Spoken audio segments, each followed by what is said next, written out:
En général, quand on choisit une station de charge, on la prend en fonction d'un besoin, mais il n'est pas toujours facile de se projeter dans l'utilisation qu'on en fera dans le futur, d'où cette petite maxime qui peut le plus, peut le moins. Bienvenue sur AliExpress pour le test de la station de charge Aferi 2001A. La bagatelle de 2000 watts sont disponibles avec cette powerbank et encore il s'agit de continu. Elle peut avoir des pics à 4000 watts. Ça en trouve des portes absolument énormes en matière de type d'appareil que vous allez pouvoir utiliser avec elle. On reviendra sur ce sujet bien sûr dans la vidéo. Là on va se concentrer sur le design. Non pas que l'esthétique soit fondamentale, mais c'est surtout les codes qui vont nous intéresser. Elle mesure 32 cm de long, 28 de profondeur et 32 de haut. Et même si j'irai pas faire 1 km avec, elle est encore de l'ordre du portable avec ses 22 kg. Un grand merci donc à la présence des deux anses qui sont clairement pas de trop. Et une structure, des ajustements, des matériaux qui ont l'air solides. Rien ne vibre, rien ne bouge et quand on porte ces 22 kg, ça se ressent immédiatement. Le seul point qui aurait pu être amélioré en qualité, c'est les petites ailettes un peu fragiles que vous avez sur les côtés. Pour la stabilité et limiter l'impact des vibrations, notamment si vous la transportez dans un van, elle est équipée de pieds en caoutchouc. Attention toutefois, si vous choisissez ce mode de transport, à lui laisser un petit peu d'espace pour faciliter l'extraction de l'air. À cet effet, 4 ventilateurs ont été disposés de chaque côté de la station de charge. Mais de toute façon, si elle venait à surchauffer, elle est équipée d'un BMS, comprenez un contrôleur qui est capable d'interpréter cette surchauffe et de couper l'alimentation. Le contrôleur étant un sujet assez important, on en reparlera bien sûr à l'intérieur de cette vidéo. Là, on va évoquer les ports disponibles. Ils sont au nombre de 13 répartis en face avant et sur les deux côtés de la powerbank. Allez, on commence par la face avant et notamment le panneau de gauche. Vous avez ici de l'allume-cigare, 12 volts, 10 ampères. Vous allez avoir du XT60 ici, 12 volts, 25 ampères et du DC 12 volts, 3 ampères. Plus au centre, vous avez les ports USB, des ports USB-A classiques, du 5 volts, 2,4 ampères, du Quick Charge 3 ici au nombre de 2 et de l'USB type C au nombre de 2 aussi. Ce qui est intéressant pour l'USB type C et qui doit faire tilt dans la tête des geeks, c'est que ce sont des ports 100 watts, ce qui signifie que dans l'absolu, ils peuvent charger certains ordinateurs. Bon après je dis ça, mais de toute façon il y a 3 prises de courant continu 230 volts ici sur le côté qui peuvent virtuellement aussi charger les ordinateurs. Et la cerise sur le gâteau, sous réserve bien sûr de ne pas dépasser les 2000 watts de consommation, tous ces ports peuvent être utilisés en même temps. Niveau chargement, ça se passe sur ce côté-là. Ce qui est cool, c'est que la marque me facilite la vie avec inscrit ici, voilà, 1100 watts de puissance de chargement en courant continu avec les câbles qui sont bien sûr fournis à l'intérieur du package et jusqu'à 500 watts en utilisant ce port. Vous l'aurez compris, il s'agit de la prise dédiée aux panneaux solaires. Évidemment, vous allez donc pouvoir brancher jusqu'à 500 watts de kit de panneaux solaires pour recharger la station de charge et combiner le meilleur des deux mondes. 1100 watts plus 500 watts égale 1600. Je suis très fort en calcul. Si vous choisissez d'utiliser le secteur pour recharger la powerbank, vous aurez le droit à 1100 watts de puissance. C'est énorme. Je ne crois pas avoir déjà croisé mieux aujourd'hui sur le marché, permettant de la recharger en environ 1h45 à 1h50. C'est très peu, croyez-moi. Et en combinant le meilleur des deux mondes, il vous faudra seulement 1h30 pour la recharger totalement. Vous pourrez aussi la recharger en utilisant la prise allume-cigare ou le XT60 que vous avez ici. Ça prendra par contre plus de temps. Eu égard à la capacité de la batterie, croyez-moi, ces temps de chargement sont extrêmement courts. C'est une batterie de 2000 Wh. C'est plusieurs jours de réfrigérateur. 24 heures de fonctionnement d'une télé d'environ 50 pouces. Et encore plein d'autres choses, mais l'idée n'est pas de vous spoiler la vidéo. Autre chose importante, c'est la manière dont cette énergie est stockée. On est sur des batteries LiFePO4. On les oppose souvent aux batteries lithium-ion et s'il y a bien une chose à savoir sur le LiFePO4, enfin il y en a deux pour être précis. La première, c'est la sécurité. On est sur des batteries considérées sans risque d'incendie ou d'explosion et le nombre de cycles de vie n'a absolument rien à voir. Enfin, je dis nombre de cycles de vie, mais c'est pas le bon terme. On est sur le cycle charge-décharge et ici, il est estimé par la marque à 3500 cycles de charge-décharge. Évidemment, personne ne peut vous le garantir, mais quoi qu'il arrive, ça reste au moins 4 fois plus élevé que du lithium-ion qui en général plafonne à 500 cycles, là où on estime que le LiFePO4 tourne autour de 2000 cycles ou plus. Une fois recontextualisé, c'est là que cette information devient intéressante. 3500 cycles, imaginez une utilisation par jour d'un cycle complet, ça fait 10 ans d'utilisation de cette powerbank. Et encore, ça c'est si vous l'utilisez plein pot tous les jours. D'ailleurs, pour surveiller votre consommation journalière, vous avez un écran. Bon bah là c'est au beau fixe puisque la batterie est quasiment pleinement chargée, il lui reste 94%. Vous avez ici une estimation du temps d'utilisation de la batterie en fonction de la consommation que vous avez ici sur Output, Input manifestant l'entrée d'électricité. Pour la faire fonctionner, il va falloir appuyer sur deux boutons, le bouton de démarrage que vous avez juste ici et sélectionner le panneau que vous voulez activer. Vous pouvez en activer plusieurs en même temps, par exemple le panneau USB, hop, et celui-là. Vous en savez déjà beaucoup sur la partie technique, mais je ne vous ai pas tout dit, je regarde un peu sous le coude et on va commencer par la technologie UPS. Il s'agit d'une technologie qui va servir à prévenir des coupures électriques. Positionnée entre la prise de courant et vos appareils, la powerbank, la station de charge, va servir de tampon en cas de coupure. Le fonctionnement est tout simple. Ici, j'ai mon installation télé reliée à une multiprise basique. Je vais prendre la multiprise, je vais la relier directement à la powerbank Aferi. Voilà, et c'est la powerbank que je vais brancher maintenant directement sur le secteur. À cet instant précis, la powerbank se recharge évidemment, mais toutes les consommations électriques passent désormais par elle. Autrement dit, si j'allume mon projecteur, la powerbank va servir de passe-plat. Ça y est, mon projecteur est allumé, la powerbank indique une consommation à cet instant précis de 178 watts. Et si je coupe l'électricité, en seulement 10 millisecondes, c'est la powerbank qui prend le relais et du coup, il n'y a aucune interruption de service. Et cette fonction-là est ultra importante. Alors moi qui suis plutôt dans le domaine informatique, forcément, j'imagine un PC fixe qui n'est plus alimenté par le courant électrique se coupe et vous perdez le travail que vous avez réalisé. Mais c'est valable dans énormément de domaines. Et voilà, la consommation de mon installation me paraît déjà plus logique. On est sur du 245 watts. Forcément, un projecteur laser, ça consomme pas mal. Cette fonction d'onduleur qui marche très bien nous aura aussi permis de voir qu'avec mon installation actuelle, j'ai environ 7 heures d'autonomie à l'aide de cette powerbank. Si vous utilisez une télé, on va dire conventionnelle, 50-55 pouces, on peut estimer à 20-24 heures d'autonomie. Je me suis fait plaisir à vous montrer le résultat sur ma télé, mais on n'achète pas une powerbank de 2000 Wh évidemment pour faire tourner une simple télévision. Son objectif, ça va être de faire fonctionner des appareils extrêmement gourmands. Et on va commencer par le sèche-cheveux. Tout ce qui génère de la chaleur est un véritable défi pour une station de charge. Et c'est une des raisons majeures qui va vous faire tourner vers de la grosse puissance. Regardez, c'est écrit là juste en dessous, celui-là consomme en théorie 1800 watts. D'ailleurs, vous le connaissez, vous l'avez déjà vu en test sur ma chaîne. Je vous fais pas toujours des retours à long terme sur les produits que j'utilise, mais il marche toujours impeccablement. Allez, trêve de blabla, je vais l'allumer et je vais le mettre en position maximum, que ce soit au niveau chauffage, au niveau vitesse. Ah, je l'avais pas vu venir, le flux d'air est tellement puissant qu'il a fait voler ce qui était aimanté sur le frigo. Enfin bref, c'est pas l'objet de la vidéo, là l'idée c'est de voir quelle est la consommation du sèche-cheveux et vous pouvez le voir. On a une oscillation entre 1300 watts avec des pointes autour de 1600, j'atteins pas les 1800. Pour faire simple, pour pouvoir faire fonctionner un sèche-cheveux, il est difficilement possible d'investir dans une station de charge de faible puissance, il faut aller directement dans du lourd. Maintenant, vous voulez une bonne raison d'investir dans une station de charge avec une puissance assez exceptionnelle, la voilà. Comme le dit le narrateur dans Aladdin, ne vous laissez pas repousser par son apparente banalité. Au niveau des chauffages, ce qui compte, c'est la puissance restituée. On est ici sur du 2000 watts. Et oui, dans l'univers des chauffages, la taille importe peu. On peut consommer 2000 watts avec un chauffage aussi petit. Et j'ai un autre chauffage de 2000 watts qui est rangé à cet instant précis, qui doit faire à peu près cette taille-là, n'a rien à voir, mais la consommation électrique des deux est exactement la même. La restitution de chaleur est exactement la même. C'est la manière dont la chaleur est restituée qui diffère. Et 2000 watts, croyez-moi, ça va être sec. Hop, je branche. Alors c'est fantastique, il fait 26 degrés dans la maison et je m'apprête à la chauffer, c'est vraiment pas idéal. On va commencer soft. Je vais la mettre sur la position ventilation. Donc là, on va voir un ventilateur basique comme celui-là consomme du 20 watts. Maintenant, la position 1 de chauffe, on doit atteindre les 1000-1100 watts normalement, quelque chose comme ça. Ça va être intéressant de voir. Ouais, je suis à 1002. Vous voyez, j'ai déjà des petites crêtes alors que pour l'instant, je suis en position intermédiaire. 1000 watts, ça redescend gentiment. Et je vais le mettre en position max. Et pas longtemps, parce que j'ai pas particulièrement envie de chauffer la maison alors que dehors il fait une grosse trentaine de degrés, ça m'arrange pas. Voilà, on a d'ores et déjà dépassé les 2000 watts, comme quoi la powerbank est en mesure de tenir la charge.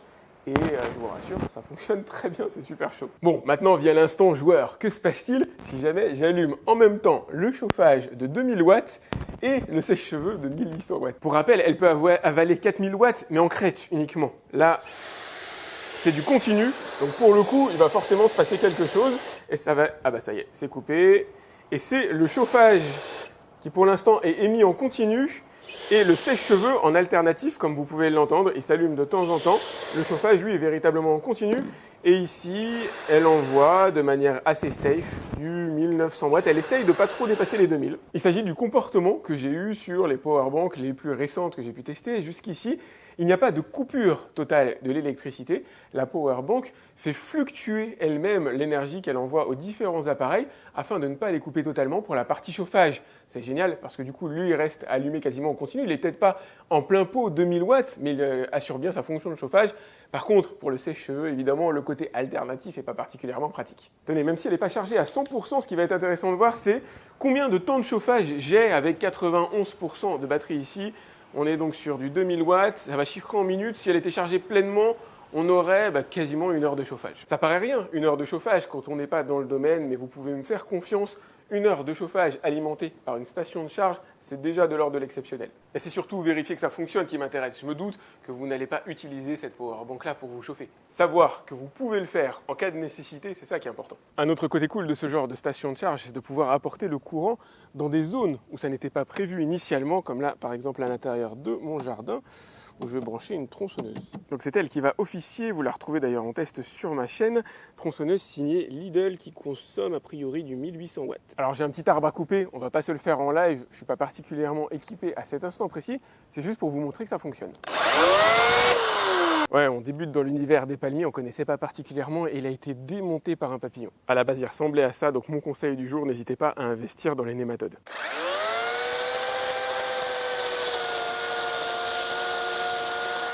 Le fond de cette powerbank, pour moi, son utilisation in fine sera d'être stocké à l'intérieur de ce cabanon avec un panneau solaire posé ici sur la partie supérieure pour faire fonctionner des appareils à l'intérieur de ce périmètre-là, et je l'ai déjà fait. J'ai fait fonctionner une tondeuse robot récemment que vous retrouverez en test sur ma chaîne, la vidéo n'est pas encore publiée.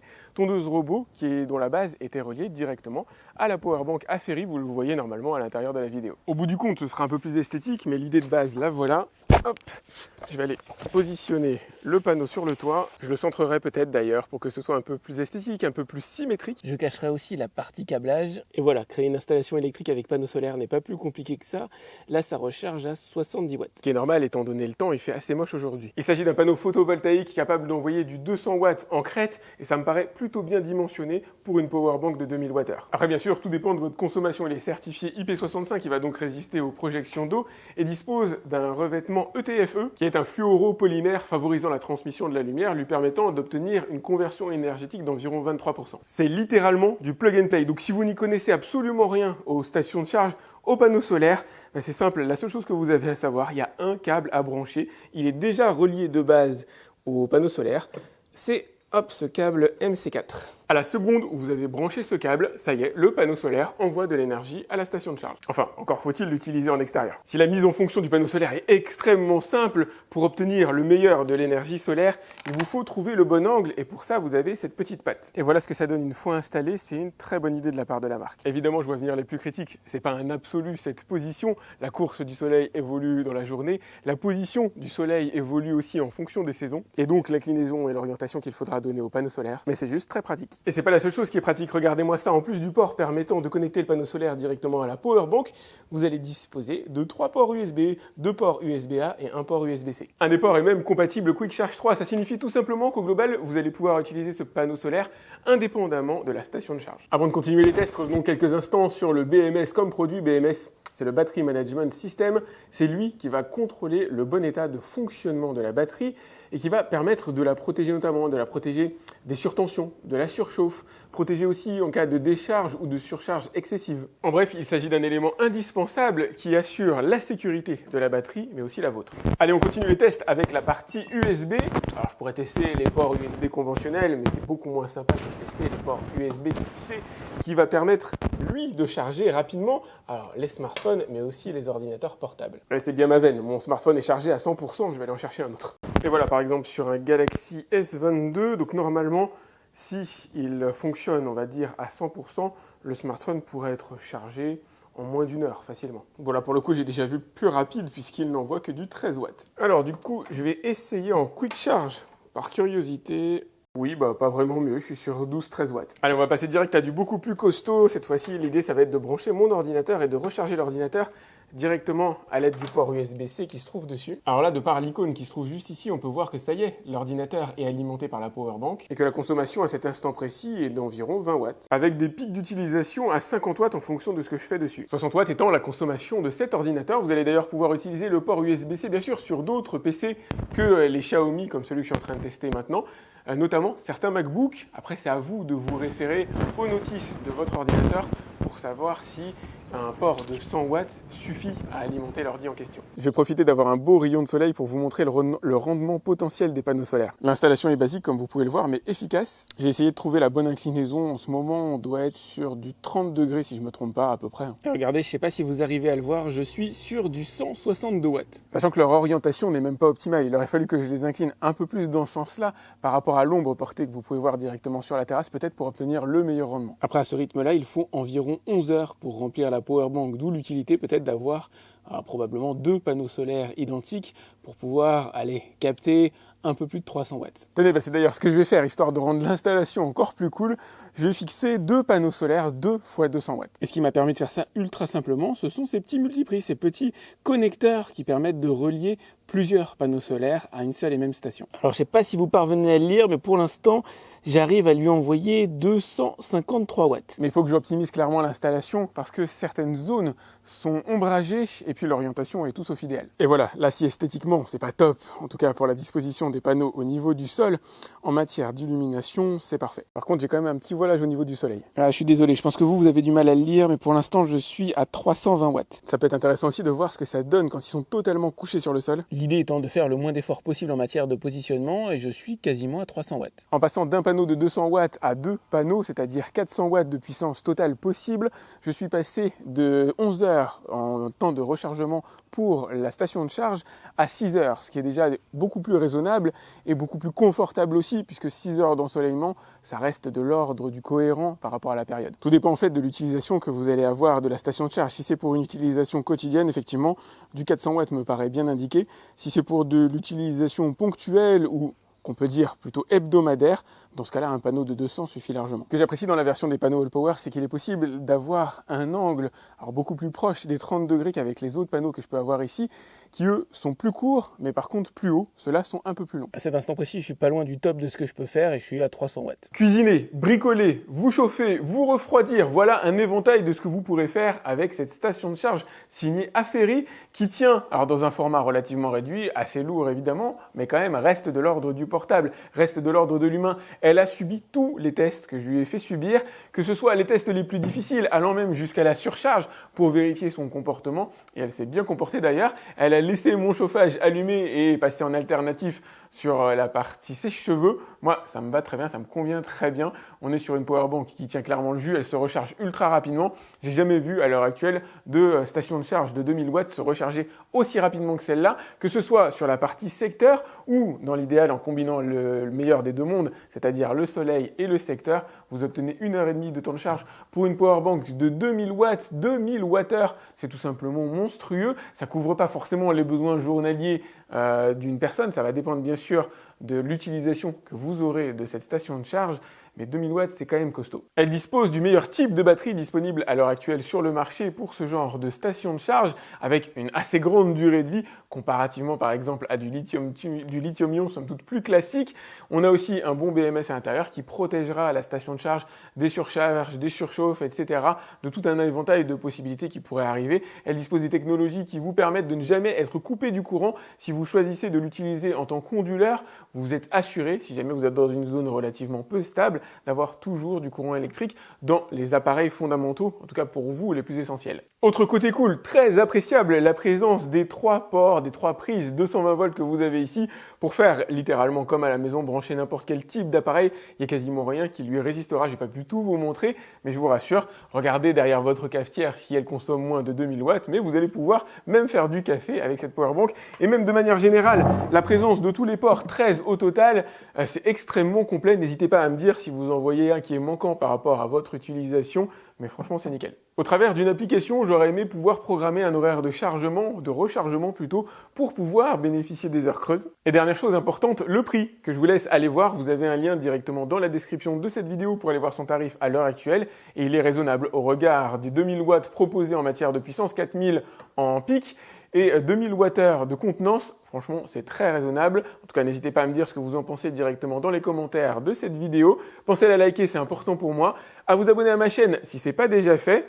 J'essaierai de tester d'ailleurs d'autres systèmes powerbank et systèmes de chargement par panneaux solaires dans les prochains jours. D'ailleurs, je ne vous ai pas parlé particulièrement des panneaux solaires dans le débrief, mais ils sont très bien comportés. Après, c'est juste des panneaux solaires dans l'absolu. Il n'y a pas grand-chose à en dire. On a une efficacité par panneau de 200 watts autour de 160, atteignable très facilement. 170 max, j'ai jamais atteint totalement les 200. Voilà ce que je pouvais vous en dire. J'en profite pour faire le débrief parce que je l'avais oublié pour le coup. Donc pensez à liker cette vidéo, c'est important pour moi. Et je vous dis à très vite pour un autre test sur AliExpress. Salut!